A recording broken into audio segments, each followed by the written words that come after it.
Among the favorite parshas is this week's parsha, Yisro. We're going to answer 10 questions. We're going to learn 10 commandments. And we're going to make this as a schus for the aliyah of my grandfather and mother's father, Naftali ben Yaakov. So who gets to have a parsha named after him? Yisro. Why? Because everybody heard about the miracles and the great Nesim events that happened, but only one person took action, and that was Yisro, because he recognized that all this was with a purpose. And what was the purpose? To receive the Torah. Well, this is a parsha. If anyone's a father-in-law, this is the parsha you show your son-in-law, because your son-in-law should only act the way Moshe did. He was so respectful and so he gave so much cover to his father-in-law. On the other hand, his father-in-law was typical. He gave him good advice, and he told him how to make his life easier. Yisro sees that Moshe is giving advice to all the people. People are lining up and coming to him and asking questions. And he said, you're going to wear yourself down. Make a hierarchy based on, I guess, Avon calling, top to bottom, 100, one wise person over 100, another wise person over the next 1,000, and so on and so forth, in a pyramid system, and Moshe at the top.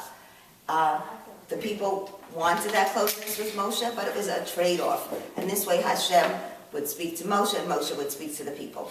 So there is Yisro giving advice. Now what happens? We have Moshe, we have the leaders, and they were told that they had to be men of means, because they should not be bribed, they should not be affected what people said if they could take money, and they should be men who cared and men who were leaders in their own right. And then, of course, we get to the favorite part, preparation for Matan Torah. 3 days, they prepare, they separate from their wives, and they get themselves in a state of mind. And of course, our most famous pasuk of all, Vayichan Sham Yisroel Neged HaHar. Now, one question, of course, why Har Sinai? Har Sinai because it was low, humble, and didn't ask for it. All the other mountains asked. And Vayichan Sham, why is that they gathered there in the singular and not in the plural? Because they were one heart and one soul. They were all, as we say today, on the same page.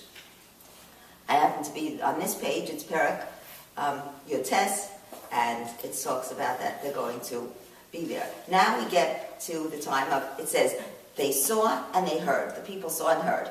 Many of you for this is a review, but it says, what did they see and hear? They saw the lightning. It means that the people, if you were deaf, you could hear. If you were blind, you could see. They had to be on a certain madrig, on a certain level, to receive the Torah. So there they are, Neged HaHar. The word Vayichan Sham is from the word Chen. What is Chen? Chen is to see beauty and goodness in others. If they have humility, if we have humility, then we could see the goodness in others. When you see the goodness in others, you love each other and you feel as one. So because they were humble, because they were able to see the good in others, they were as one people because they loved them. It's a life lesson for all of us. And then, of course, Hashem says, I will take you on the wings of eagles. You know, when you see this poetic phrase, Al Kanfei Nesharim, we think it's from their culture, it's from our culture. How does an eagle fly? He has the babies above him. And Hashem, the same thing, there was a cloud that separated. He says, I will protect you. I will be that intermediary.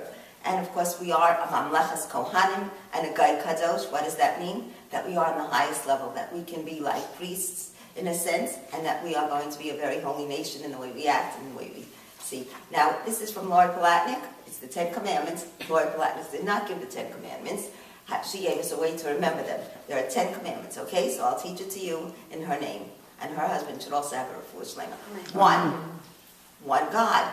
2, only one, not another. Not 2 gods. Thou shalt not have another God. 3, oh my God. Don't use God's name in vain. 4, 2 Shabbos candles, 2 challahs. And remember, Shamar v'zachar, that you do the positive things like have challah, homemade challah being made tomorrow, and you have the candles bring the light into the house. So it's 2 and 2, that's 4. Number 5, Shena Meidela, how cute you are. Use the hands. That's respect. Number 5. Number 6, a 6-shooter. Thou shalt not kill. And when we talk about killing, we don't just talk about physically killing, and there are times when you should kill an enemy, but killing by embarrassing someone, by taking away the parnasa, by doing these things. Number 7 Yerich, or marriage, 7 heaven. If you get married to the right person, it's 7 heaven, and I hope you have mazel and get married to the right person. So that's number 7, that thou shalt not commit adultery. Number 8, think of The number 8, sideways, it's like handcuffs. Thou shalt not steal. And it means stealing someone's time. The name is Stah, stealing someone's knowledge. And number 9, it's kidnapping. Literally, it's kidnapping, taking someone, a person, and making them work, and then putting them into slavery. Number 9, and afterwards selling them. And number 9, what does a 9 look like? Sometimes you look at 9, you turn it over, it's a 6, you can't tell. Thou shalt not swear falsely. And number 10 is itchy fingers, do not covet. Do not covet your neighbor's wife, your neighbor's animals, your neighbors, and everything that your neighbor has. Why does it say everything it has? Because sometimes you want just their car or just their house.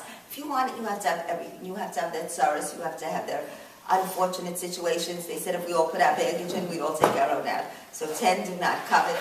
Don't covet anything. Whatever you have is because Hashem knows it's right for you. Just as somebody is sitting there, they're not looking to marry the Queen of England, especially this one, because they know it's beyond them. Whatever is your neighbor's is beyond you, so you should enjoy. You should know the 10 Commandments should be obviously part of our lives. This year we'll hear it. We should have the wisdom of Yisro to be able to look and know and see the miracles and put it in our lives, and the wisdom of the leaders to always help and look out and not have any jealousy because we know where we're supposed to be. And of course our 10 Commandments. And we should have this supposed to have.